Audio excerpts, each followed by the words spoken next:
les paroles d'institution du sacrement du baptême selon l'évangile de Matthieu.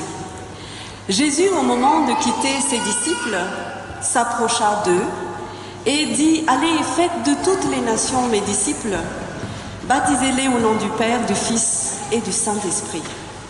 Apprenez-leur à garder ce que je vous ai enseigné. Voici, je suis avec vous tous les jours jusqu'à la fin des temps. » Demain, quand Hugo vous demandera pourquoi ai-je été baptisé au nom du Père, du Fils et du Saint-Esprit, vous pourrez lui répondre « Tu as été baptisé au nom du Père, comme Dieu a conduit son peuple à travers la mer Rouge vers la liberté. Il nous libère par son amour de toute peur, de tout esclavage, de tout manque de foi. Il nous appelle à une vie nouvelle. Hugo, tu as été baptisé au nom du Fils. Cette nouvelle naissance s'accomplit en Jésus-Christ, qui a parlé. Il est mort, il est ressuscité, pour nous faire découvrir que la confiance peut surgir dans le doute, le courage dans la peur, le réconfort dans la souffrance. Ce nom de Jésus implique la vie et le bonheur pour chacun.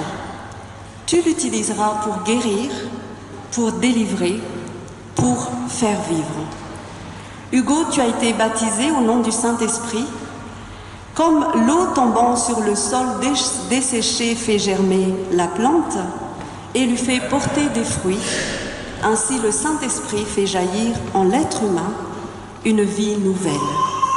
Une vie ouverte à Dieu et aux autres, avec au lieu de l'incrédulité, la foi, au lieu de la résignation, l'espérance, au lieu de l'égoïsme, l'amour. Dieu veut pour toi cette vie accomplie, c'est ta vocation, qu'elle soit ta joie et ta paix. Cette espérance du Père, du Fils et du Saint-Esprit, le baptême nous la rappelle, nous la rend présente, nous la manifeste. À nous, parents, parrains, marraines, de la recevoir et d'en vivre tous les jours. Pour Hugo, le baptême signifie que Dieu l'a aimé en premier. Nous aurons à le lui dire et à lui montrer dans notre famille et dans notre Église. Ainsi donc, parents, parrains, marraines, Hugo, par son baptême, sera chez lui dans la communauté chrétienne. C'est sa famille spirituelle, aucune contrainte ne l'y retiendra, et si jamais il venait un jour à s'en séparer, sa place y resterait toujours marquée, toujours prête pour le recevoir. Pour répondre à la volonté de Dieu qui le reçoit dans son alliance, vous resterez pour lui un exemple et un appui. Vous prierez pour lui, vous l'instruirez et le soutiendrez, vous l'aimerez afin qu'il parvienne lui-même à la foi, qu'il puisse répondre un jour en toute liberté à la grâce attestée par son baptême et prendre part à la vie de l'Église. C'est là votre vocation, c'est là aussi votre joie. Alors, puisque Hugo Charles Mathieu est appelé à devenir chrétien, il l'est déjà dans son cœur, il confessera un jour sa foi, mais en attendant, je vous invite à vous associer à cette confession de foi chrétienne. Je vous invite à vous lever.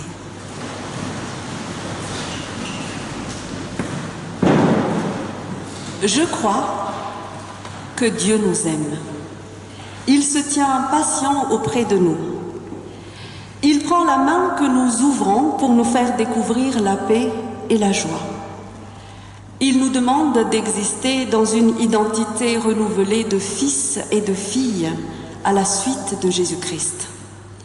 Je crois que Jésus-Christ est venu incarner l'amour de Dieu. Cet amour a été donné par ses gestes et ses paroles à des hommes et des femmes qui nous ressemblent. Il a su se laisser porter par Dieu pour faire advenir son royaume.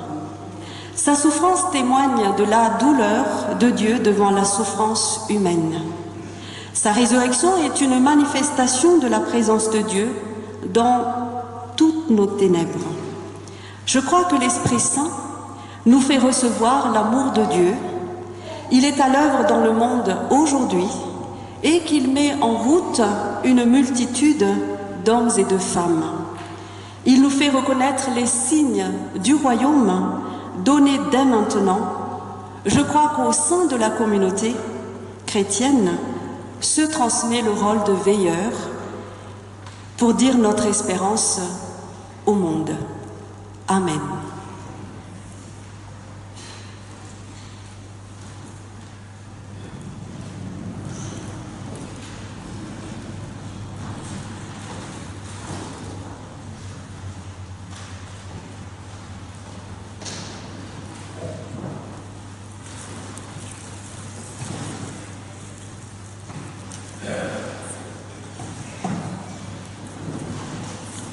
Je vais essayer de parler fort, mais je n'y arrive pas tous. Hugo, je vous assiste au nom du Père, au nom du Fils et au nom du Saint-Esprit. Le Seigneur tourne son visage vers toi, il fait briller sur toi sa lumière et tu lui donnes sa joie. Même si les montagnes s'effondrent, même si les collines chancellent, mon amour pour toi ne faiblira pas, Seigneur, et mon alliance de paix ne sera pas ébranlée, car je t'aime d'un tel amour éternel. Amen. Je vais demander aux parents marraines de dire leur nom devant Dieu et devant les enfants.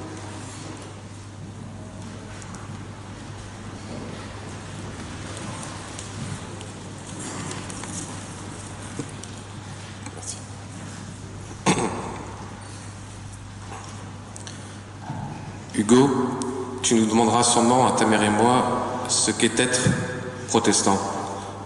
Nous ne saurons quoi te répondre, car la réponse t'appartient.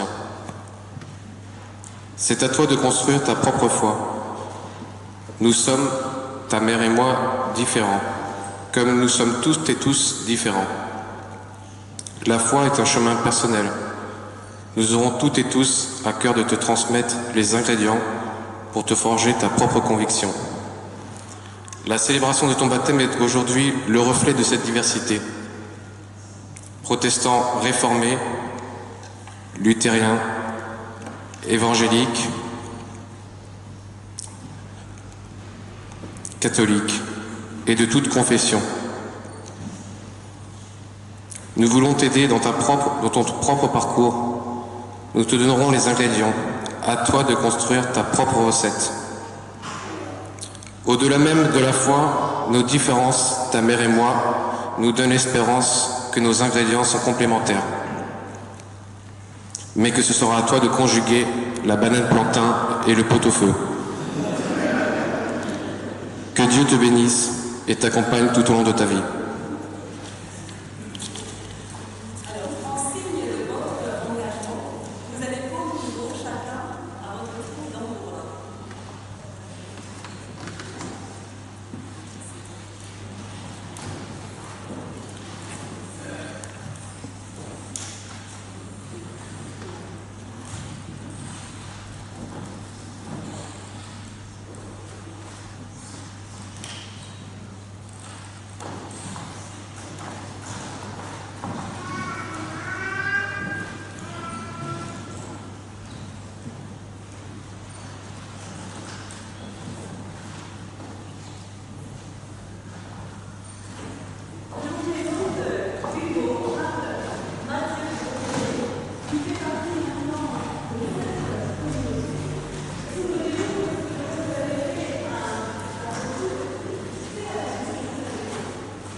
Prions.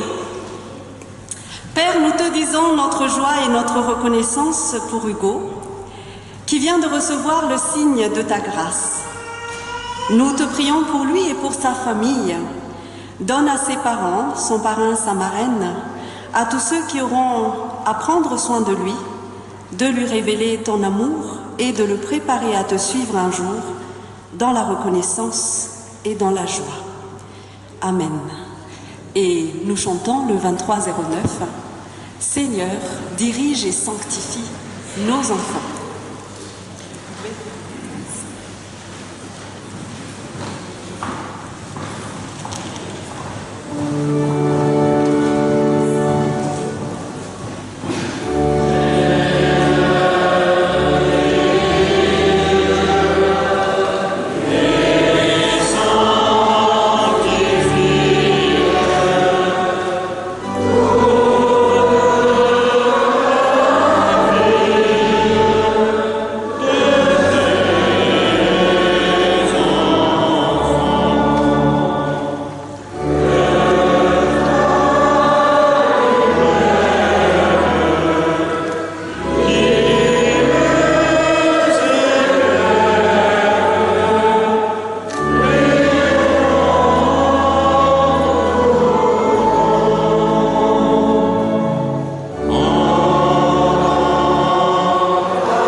à vous rasseoir.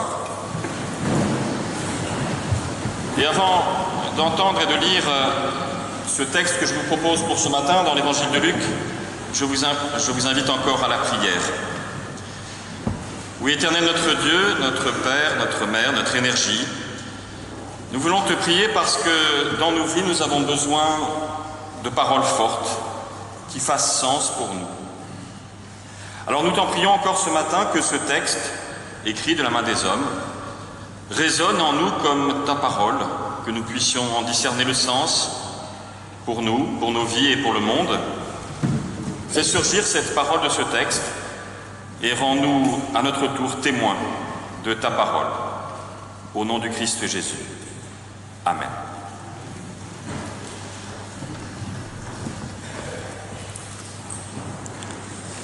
Dans l'évangile de Luc, au chapitre 14, les versets 1 à 14. Un jour de sabbat, Jésus se rendit chez un des chefs des pharisiens pour y prendre un repas. Ceux qui étaient là observaient attentivement Jésus. Un homme, atteint d'hydropésie, se tenait devant lui. Jésus prit la parole et demanda au maître de la loi et aux pharisiens: « Notre loi permet-elle ou non de faire une guérison le jour du sabbat ?» Mais ils ne voulurent pas répondre. Alors, Jésus toucha le malade, le guérit et le renvoya. Puis il leur dit: Si l'un de vous a un fils ou un bœuf qui tombe dans un puits, ne va-t-il pas l'en retirer aussitôt, même le jour du sabbat ? Ils furent incapables de répondre à cela. Jésus remarqua comment les invités choisissaient les meilleures places. Il dit alors à tous cette parabole. Lorsque quelqu'un t'invite à un repas de mariage, ne va pas t'asseoir à la meilleure place. Il se pourrait en effet que quelqu'un de plus important que toi ait été invité et que celui qui vous a invité l'un et l'autre vienne te dire « Laisse-lui cette place ». Alors tu devrais, tout honteux, te mettre à la dernière place. Au contraire, lorsque tu es invité, va t'installer à la dernière place, pour qu'au moment où viendra celui qui t'a invité, il te dise « Mon ami, viens t'asseoir à une meilleure place ». Ainsi, ce sera pour toi un honneur devant tous ceux qui seront à table avec lui. En effet, quiconque s'élève sera abaissé, et celui qui s'abaisse sera élevé. Puis Jésus dit à celui qui l'avait invité, « Quand tu donnes un déjeuner ou un dîner, n'invite ni tes amis, ni tes frères, ni les membres de ta parenté, ni tes riches voisins, car ils pourraient t'inviter à leur tour, et tu serais ainsi payé pour ce que tu as donné. Mais quand tu offres un repas de fête, invite les pauvres, les infirmes, les boiteux et les aveugles. Tu seras heureux, car ils ne peuvent pas te le rendre. Dieu te le rendra lorsque tous ceux qui ont fait le bien se relèveront de la mort. » Seigneur, ta parole est vérité, sanctifie-nous par ta vérité. Et je vous invite, si vous le voulez bien, à vous lever pour chanter le 36-13, les 3 strophes du 36-13.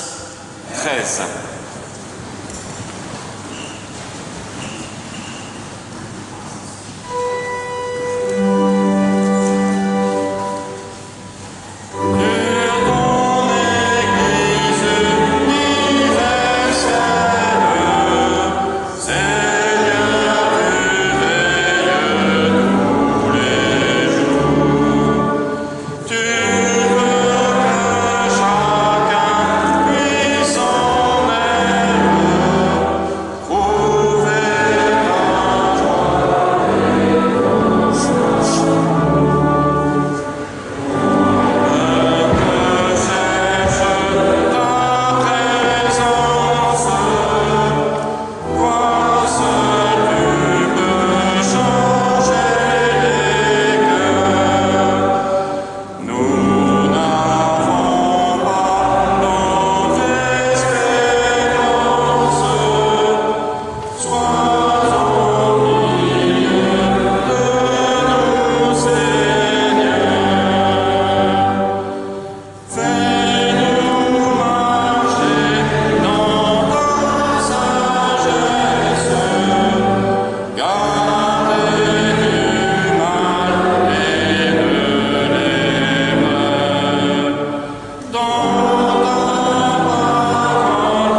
s'asseoir.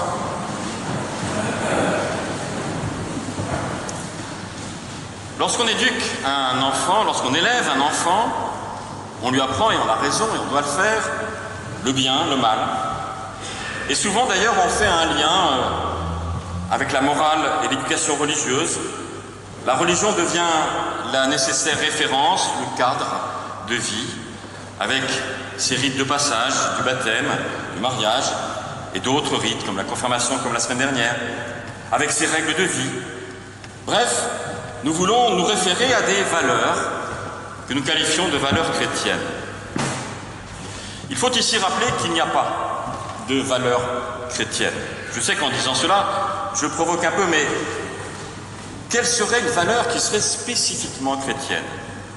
N'y a-t-il pas plutôt des valeurs qu'au nom de notre foi chrétienne, nous voulons défendre avec d'autres? Et c'est cela qui est peut-être important. L'Évangile est d'ailleurs une large invitation éthique, morale, pour mieux comprendre notre relation aux autres. Comment accueillir, comment ne pas juger, comment conjuguer les différences, comme Olivier l'a évoqué tout à l'heure, sans construire pour autant des murs. Ce n'est d'ailleurs, je le crois, pas un hasard si les religions sont toujours en pointe dans l'aide sociale, les réfugiés, les personnes en extrême précarité. Parce qu'effectivement, au nom de notre foi, mais avec d'autres encore une fois, nous voulons aider les plus défavorisés de la société. Alors on peut se battre la coulpe et dire que nous ne faisons pas tout, que nous ne sauvons pas le monde, mais c'est déjà pas mal. Continuons. Tout cela est une manière de vivre l'Évangile, une forme d'incarnation de la parole, cette parole qui pour nous, chrétiens, a été faite chair, selon l'Évangile de Jean. C'est donc un appel à nous engager dans et pour le monde, à aimer le monde. Le christianisme n'est pas la fuite du monde, mais bien plutôt une forme d'amour profond du monde et de vivre dans le monde. Mais ici, dans ce passage de l'Évangile de Luc, Jésus va un peu plus loin en provoquant, comme il le fait souvent, une réflexion qui nécessite une prise de recul. Non pas que faisons-nous, mais pourquoi le faisons-nous? Deux exemples ici. D'abord, une guérison où Jésus va transgresser la règle du Shabbat, et puis ensuite le récit de cette invitation inutile, gratuite, j'y reviendrai. Jésus ne critique pas le cadre du Shabbat, pas du tout. Ni le Shabbat, ni le fait d'inviter, mais il les décale. Est-ce que le cadre est à ce point important qu'il nous faut oublier les situations réelles? Aujourd'hui, c'est parfois l'inverse. Dès qu'on a une nouvelle situation, on veut faire une nouvelle loi, un nouveau cadre. Et nous avons souvent bien du mal à prendre du recul. Peut-être qu'un baptême est aussi l'occasion, celui de Hugo bébé et celui de Marion adulte tout à l'heure, est l'occasion pour chacune et chacun d'entre nous d'ailleurs, de prendre ce recul. À l'inverse de cet évangile qui nous dit tout le temps qu'il y a un cadre, mais qu'en faisons-nous? Eh bien, il nous faut effectivement nous poser la question. Comment arrivons-nous à nous adapter aux situations réelles, humaines? Comment vivre la différence au sein d'une famille franco-camerounaise? Comment vivre les différences entre nos sensibilités, nos convictions, nos religions même, ou nos églises si nous sommes chrétiens? Bref, comment vivre cela avec du recul? Comment la compassion peut surgir dans le cadre parfois un peu figé de nos règles? Je crois qu'il nous faut faire des choix. Et j'aime bien à rappeler qu'en grec, le mot choix se dit airésis, qui a donné hérésie. Eh bien, je crois que nous avons effectivement toutes et tous à être des hérétiques, c'est-à-dire des personnes qui assumons, qui choisissons nos propres convictions et nos engagements. Mais alors, si, comme Jésus, nous sortons du cadre, pourquoi le faisons-nous? C'est l'histoire ici de l'invitation, où il nous dit qu'une invitation est faite de manière intéressée. On veut inviter l'autre pour qu'il vous invite et il y a une sorte d'échange d'intérêt. Autrement dit, il n'existe pas de gratuité à vue humaine. Chacun de nos gestes est motivé par une attente en retour. Oui, il faut se l'avouer à soi-même, il n'y a pas dans notre humanité de gratuité totale.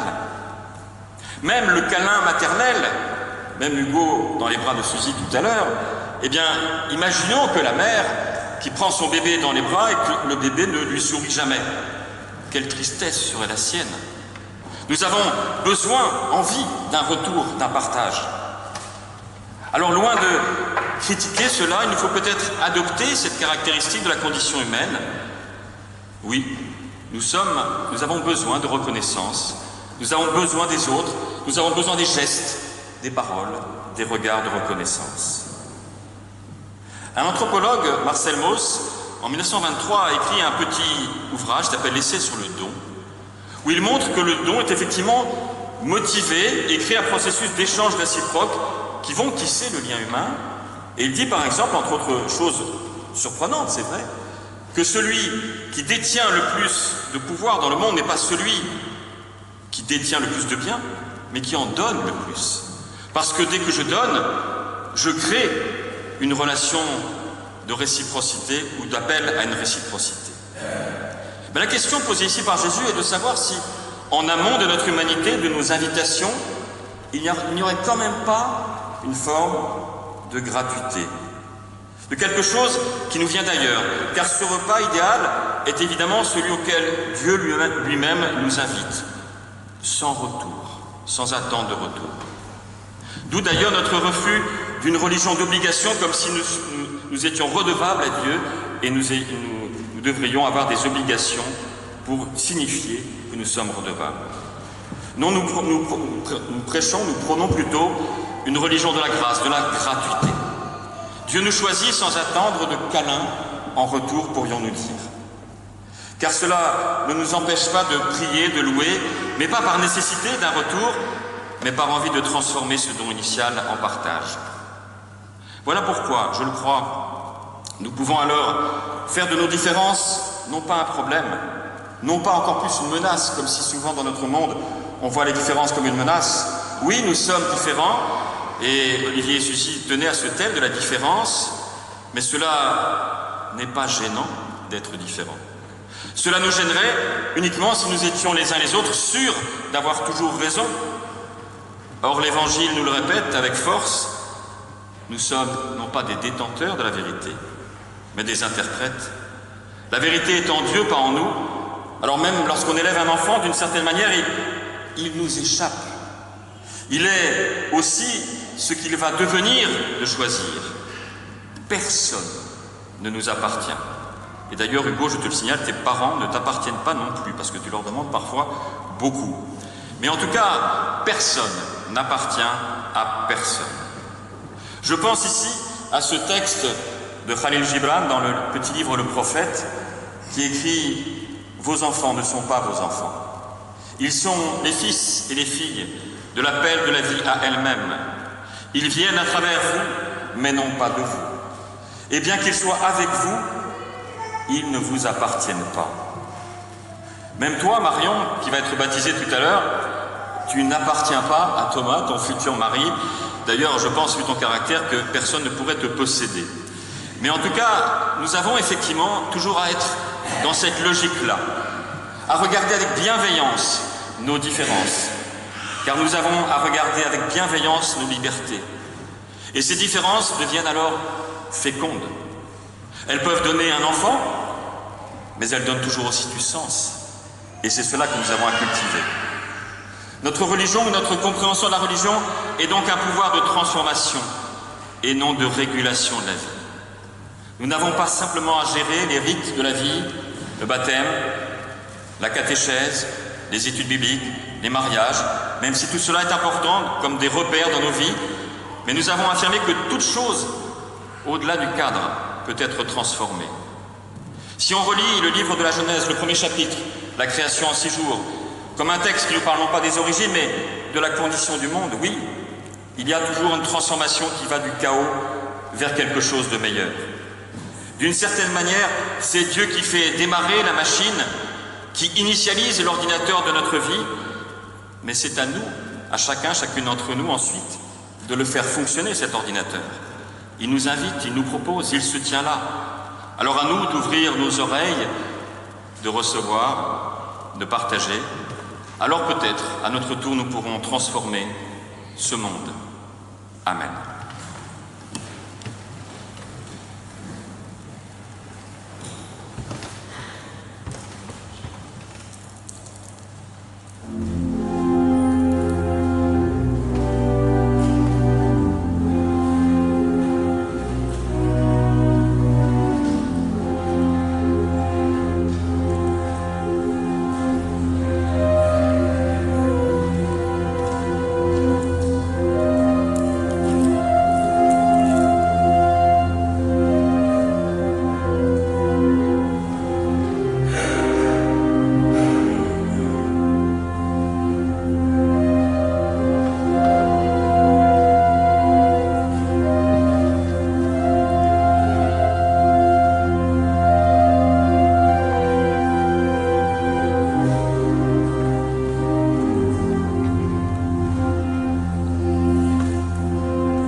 Et je vous invite à vous lever, si vous le voulez bien, pour chanter le cantique 36-10, les strophes 1 et 2 du 36-10.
Et je vais inviter Marion à venir s'approcher.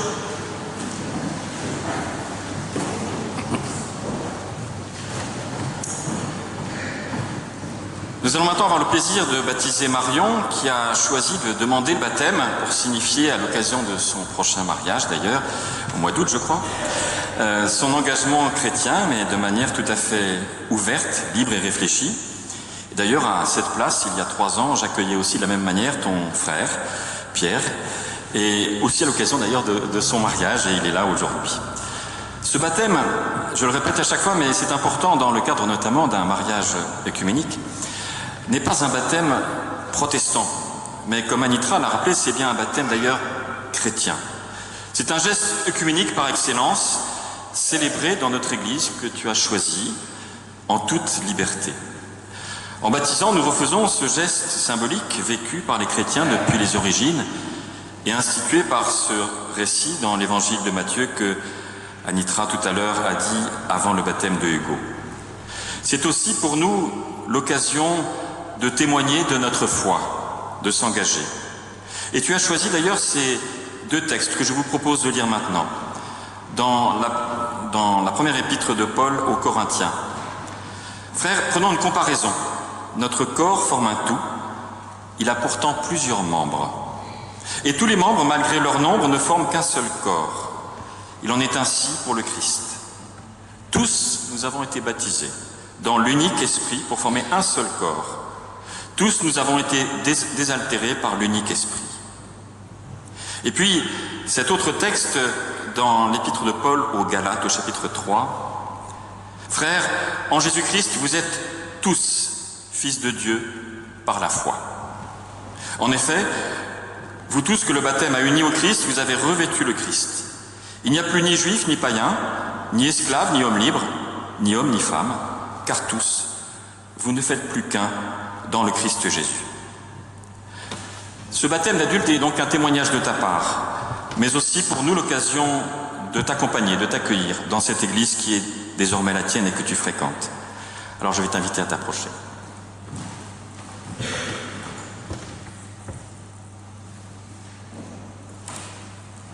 Marion, je te baptise au nom du Père, du Fils et du Saint-Esprit. Amen.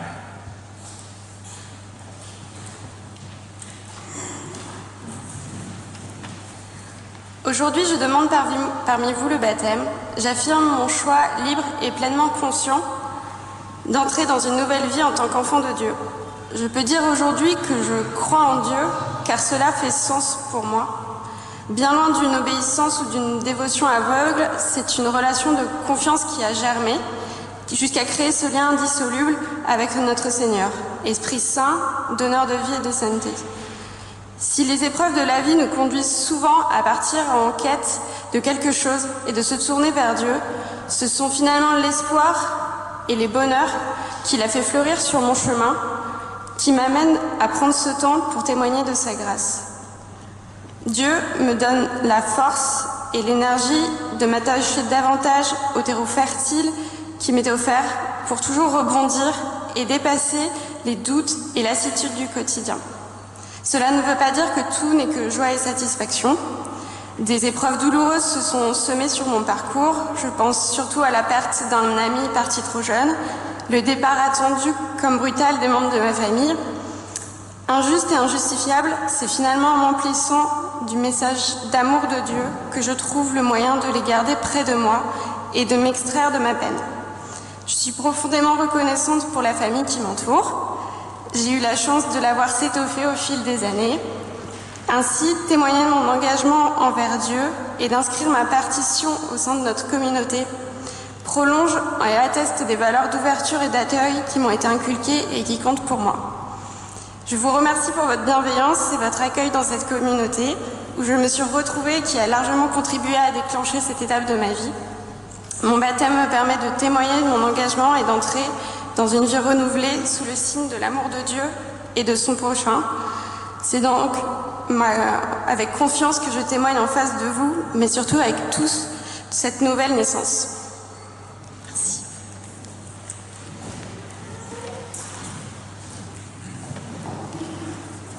Cher Marion, c'est au nom du conseil presbytéral et au nom de toute la paroisse que je vous accueille aujourd'hui dans notre église, dans notre communauté.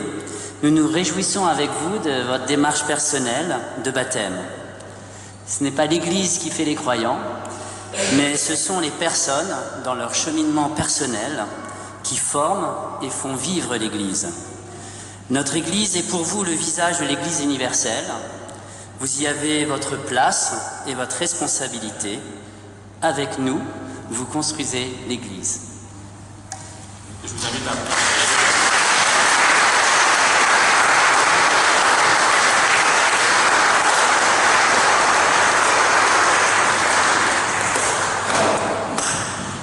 Et je vous invite à vous lever pour chanter en fait le spontané qui n'est plus très spontané, qui se situe à la page 3 du petit livret, après la confession de foi, le 51-11, chante, chante, peuple joyeux.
Et c'est maintenant le temps de l'offrande pour que vive le témoignage très concret de notre Église.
commencer cette liturgie de la Seine, je rappelle que dans notre Église, cette communion au pain et au vin n'est pas réservée aux seuls membres de notre Église.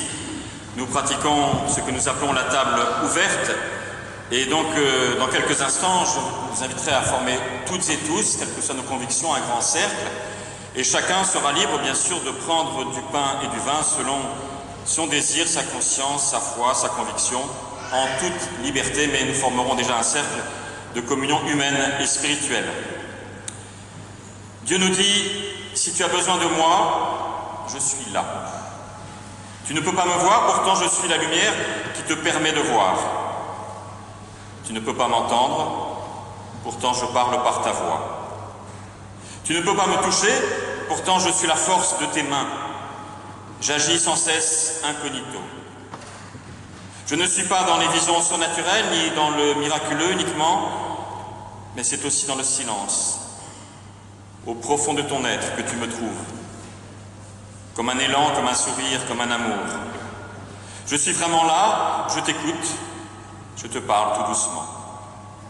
Quand tu as besoin de moi, je suis là. Dans tes blocages, je suis là. Dans ta solitude, je suis là. Dans tes angoisses, je suis là. Dans tes peines, je suis là. Tu ignores peut-être, mais pourtant je suis pourtant toujours là. Ta foi en moi est peut-être vague, mais ma présence demeure parce que je t'aime, mon enfant. Je suis là.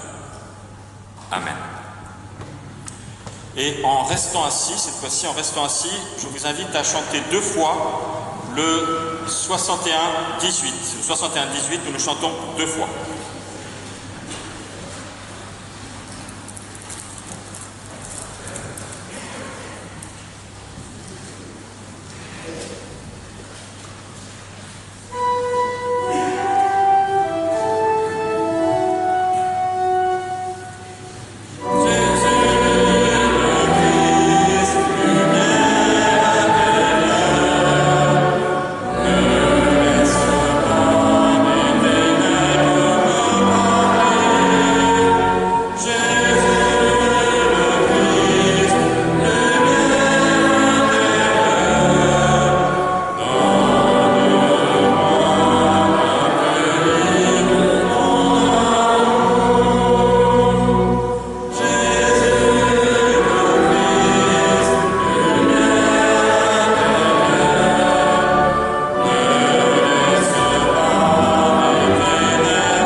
La nuit de sa passion, Jésus était avec ses disciples.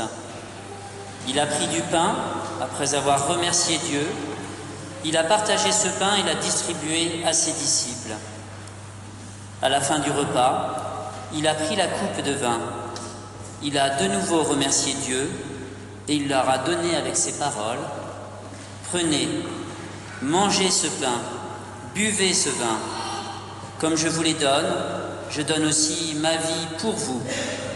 Chaque fois que vous mangerez le même pain et boirez la même coupe, vous vous souviendrez de moi. »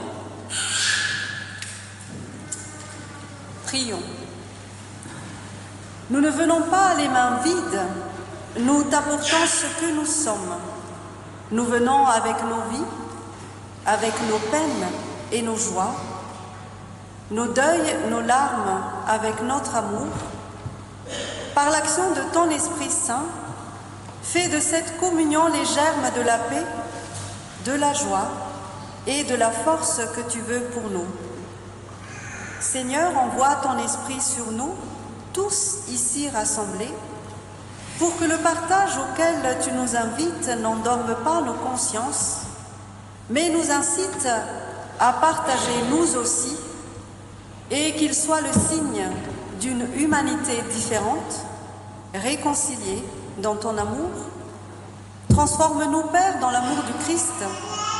Aide-nous à construire la paix à chaque instant de notre vie, en abolissant tout ce qui nous sépare des autres hommes. Voici la table que nous avons préparée, voici le pain et le vin que nous avons apportés, la Bible autour de laquelle nous nous rassemblons, l'eau du baptême, les fleurs pour donner une couleur de fête à cette célébration. Mais ce n'est pas la table de l'Église réformée, mais c'est lui-même qui vous invite. Je vous invite donc toutes et tous à former un grand cercle à l'intérieur de ce temple.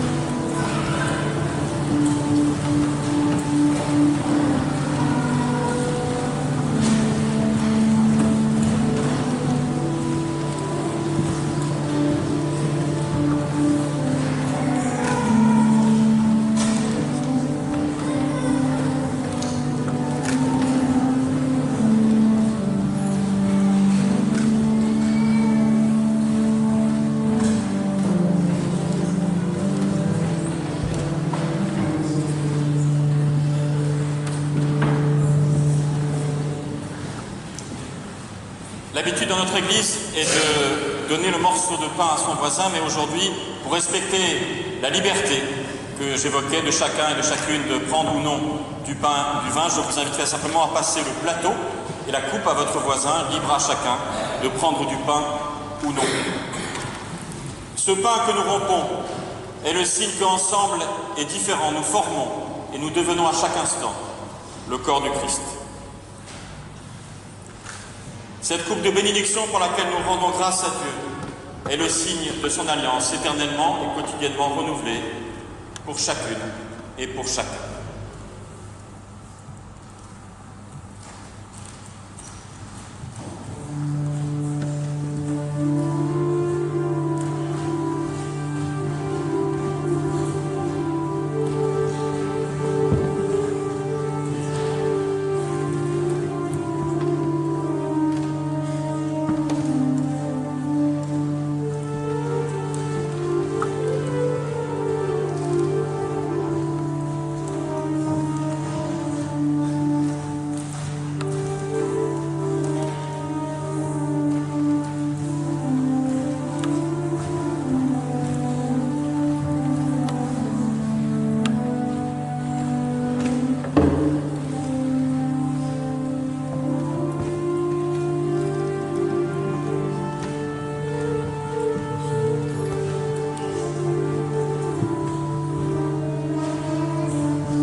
Les portes vont s'ouvrir à nouveau sur la ville. Nous allons retrouver les visages connus, les foules de la rue, la maison familière, peut-être la peine des malades, la joie des enfants, la solitude peut-être ou la rencontre, bref, la vie comme elle est. Mais le partage de la parole, du pain et du vin, le partage de ce travail des hommes et des fruits de la terre, nous accompagne dans notre recherche quotidienne de la cité de Dieu. Ainsi que toute cette semaine, le symbole, le signe de ce pain et de ce vin nourrissent notre amour du prochain au cœur même de notre vie. Et parce que nous sommes tes enfants en humanité, nous pouvons te dire cette prière que Jésus lui-même nous a enseignée, qui est partagée par tous les chrétiens. Notre Père, qui es aux cieux, que ton nom soit sanctifié, que ton règne vienne, que ta volonté soit faite sur la terre comme au ciel. Donne-nous aujourd'hui notre pain de ce jour. Pardonne-nous nos offenses, comme nous pardonnons aussi à ceux qui nous ont offensés. Et ne nous laisse pas entrer en tentation, mais délivre-nous du mal, car c'est à toi qu'appartiennent le règne, la puissance et la gloire, au siècle des siècles. Amen. Et je vous invite à regagner vos places.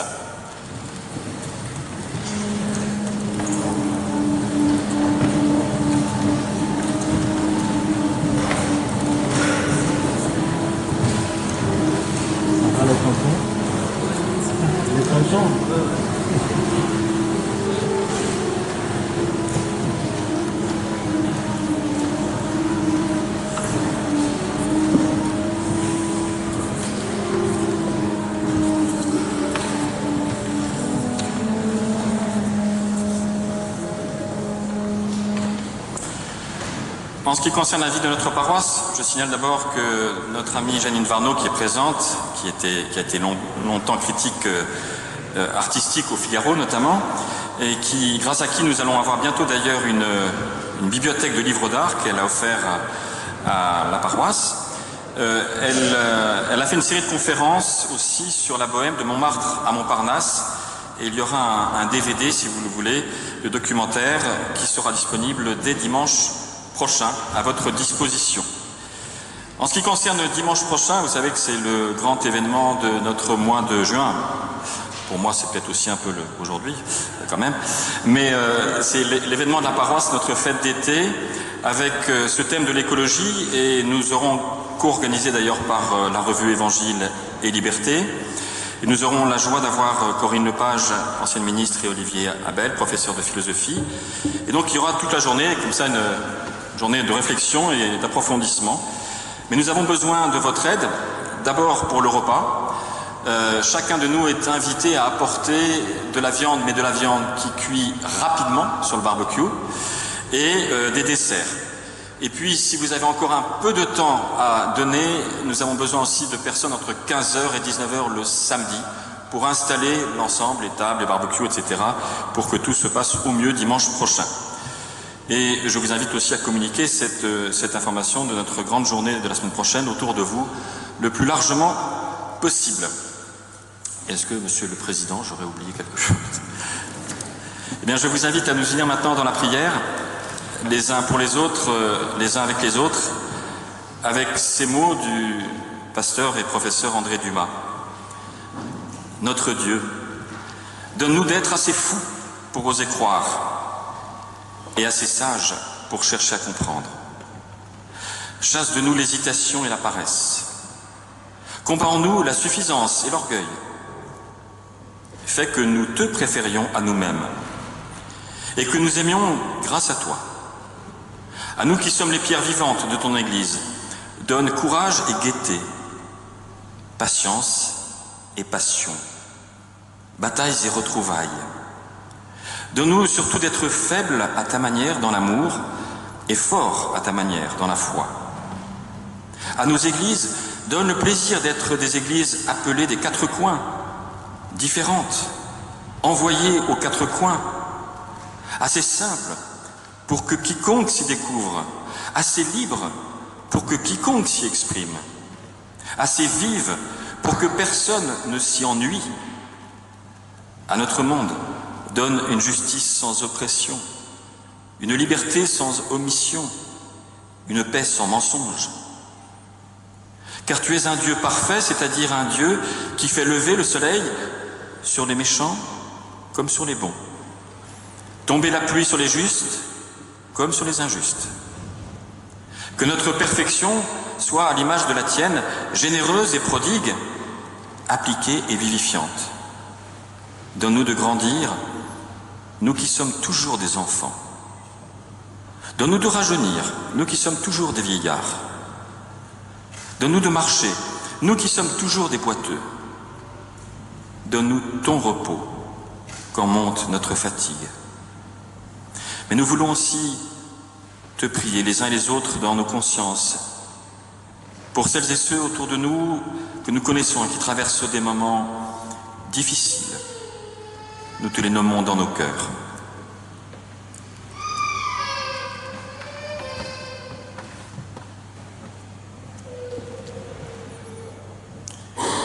Ô Éternel notre Dieu, nous voulons enfin te prier pour la famille de Hugo et de Marion, afin que ce jour important dans leur parcours de vie sème aussi en nous, en chacune d'entre nous, une forme de spiritualité renouvelée.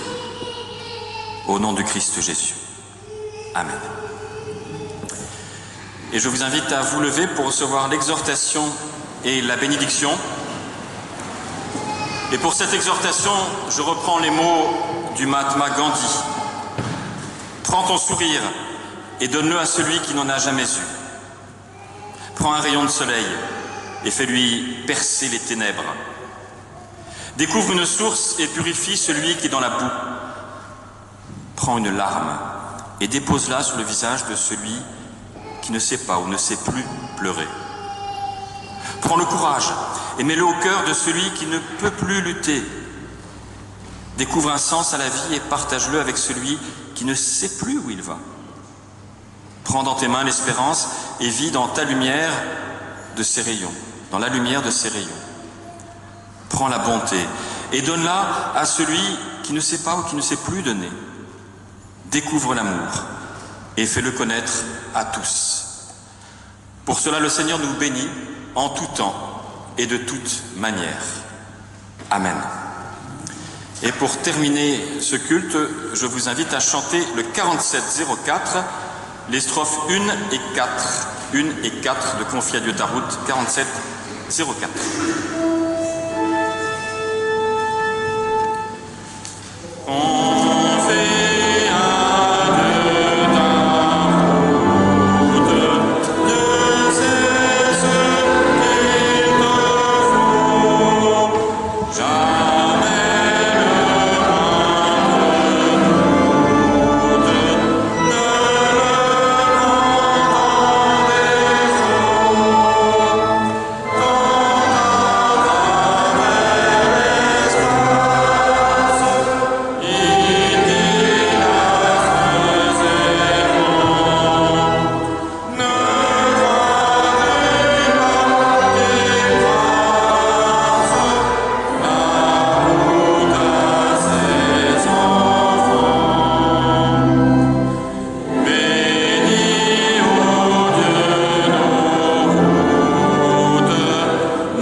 Et je vais inviter ma collègue bien sûr, et puis les parents de Hugo, que je connais un tout petit peu, le parrain et la marraine, de venir signer le registre, et Marion bien sûr de venir aussi signer le registre du baptême. Bon dimanche à tous.